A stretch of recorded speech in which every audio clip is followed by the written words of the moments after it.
محمد بن سیرین رحمہ اللہ نے کہا کہ یہ حدیث دین فانظروا عمن تاخذوہ، آپ پہلے یہ دیکھ لیں کہ رسول اللہ صلی اللہ علیہ وسلم کی حدیث آپ کس سے حاصل کر رہے ہیں، وہ حدیث پڑھانے کا اہل بھی ہے کہ نہیں، اس میں اہلیت بھی ہے کہ نہیں، اس کا تعلق اس گروہ سے ہے جو سندوں والا ہے، وہ تو صرف اور صرف اہل حدیث ہے، دنیا میں اہل حدیث کے علاوہ کوئی سندوں والا نہیں ہے۔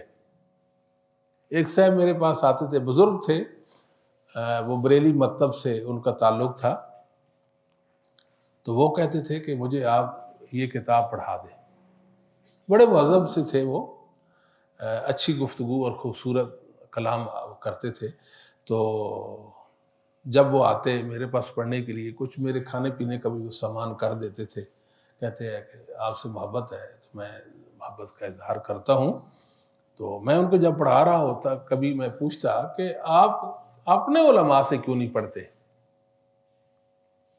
وہ کہتے ہیں کہ آپ اہل حدیث ہیں نا، حدیث اہل حدیث سے پڑھنی چاہیے، آپ اہل حدیث ہیں، حدیث اہل حدیث سے پڑھنی چاہیے۔ یہ اہل حدیث کا امتیاز ہے اللہ کے فضل و کرم سے۔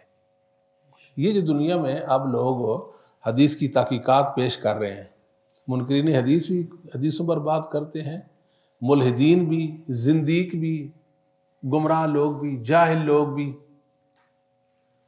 جو بات حدیث کے حوالے سے کرتے ہیں ان کو کرنی ہی نہیں چاہیے، یہ خیانت ہے۔ اگر ہم یہ مقدمہ لڑ لیں اور جیت جائیں، یقین جانے کہ بہت عافیت کی بات ہے۔ یہ اہل حدیث کے علاوہ کسی کو بھی کسی حدیث کے صحیح یا ضعیف کہنے کا حق ہی کوئی نہیں ہے۔ یہ صرف اہل حدیث کا کام ہے کہ وہ کسی بھی حدیث پر صحت اور اس کے ذوق کے حوالے سے حکم لگائے گا۔ کیوں؟ اس لیے اس کے پاس خاص نور ہے جو اللہ تعالیٰ نے محدثین کو دیا تھا، وہ اس نور سے بہرہ مند ہے، وہ نور اس کے اندر ودیت ہو چکا ہے، خاص اللہ نے اس کو علم اور ذوق دیا ہے۔ ہر شخص رسول اللہ صلی اللہ علیہ وسلم کی حدیث پر حکم لگانے سے قاصر ہے۔ یہ کوئی وہ تو کھلواڑ کرے گا نا، نقصان کرے گا دین کا، کوئی بگاڑے گا دین کا، سنوارے گا نہیں۔ اور دوسری بات، راویوں پر کلام کرنے کا حق بھی ان کو ہے جو محدثین کے وارث ہیں، جو محدثین سے جن کا کوئی علاقہ واسطہ نہیں ہے، ان کو کسی بھی راوی کے حوالے سے بات کرنے کا اختیار ہی نہیں، ٹھیک ہے؟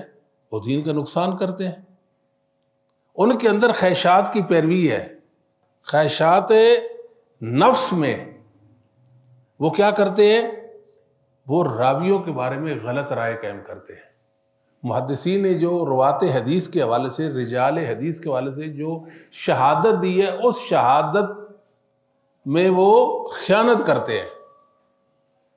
علامہ تمنا مادی ہیں، مشہور منکر حدیث، آپ نے نام سنا ہوگا۔ ان کا جو انداز عام منکرین حدیث سے ہٹ کر ہے۔ منکرین حدیث کیا کرتے ہیں؟ وہ سیدھے وہ حدیث کا انکار کریں گے۔ یہ پچھلے دنوں میں وہ جو آپ صلی اللہ علیہ وسلم کا وہ غار حرا میں جانا اور وہ جبریل کا سارا سلسلہ بخاری کی تیسری چوتھی حدیث ہے نا، تو انہوں نے ایسے ہی کہہ دیا یہ تو صوفیوں کی گھڑی ہوئی ہے۔ یہ کوئی آسان ہے ایسے کہنا؟ یہ صوفیوں کی گھڑی ہوئی ہے، بخاری کی حدیث ہے، مسلم کی حدیث ہے، متفق علیہ حدیث، پوری امت 1400 سال تک اس کو دین سمجھتی رہ گئی۔ اب غامدی صاحب کے ذہن میں یہ بات ہے کہ یہ صوفیوں نے گھڑی ہے اور یہ قرآن کے خلاف ہے۔ یہ بات کرنے کا حق تو متقدمین ائمہ کو تھا، یہ مسلمانوں کو ہے۔ ایک منکر حدیث کو کیا حق ہے وہ رسول اللہ کی حدیث کے ساتھ اس طرح کا رویہ جناب و روا کر رکھے؟ کہتا ہے جی یہ صوفیوں نے گھڑی، بس یہ بات اتنی سی بات صوفیوں نے گھڑ دی۔ آپ کہتے ہیں ساری کی ساری بخاری جو ہے نا وہ فلاں نے گھڑ دی، فلاں نے گھڑ دی، آسان کام اتنا سا کہہ دینا، کیا خیال ہے؟ پھر دین تو نہ ہوا نا، پھر تو مذاق ہے، گڈی گڈے کا کھیل ہوا نا پھر تو۔ اگر غامدی صاحب جیسے لوگ جن کو حدیث کے علم حدیث کے حجے بھی نہیں آتے، وہ حدیثوں کے بارے میں اپنی رائے قائم کریں گے، اور وہ حدیثیں جن پر امت کا اجماع اور اتفاق ہو چکا ہے، مومنوں نے، مسلمانوں نے، محدثین نے، ائمہ دین نے، ائمہ مسلمین نے جن حدیثوں کو اللہ کا دین مانا، تصدیق بھی کی اور ان پر ایمان بھی لایا،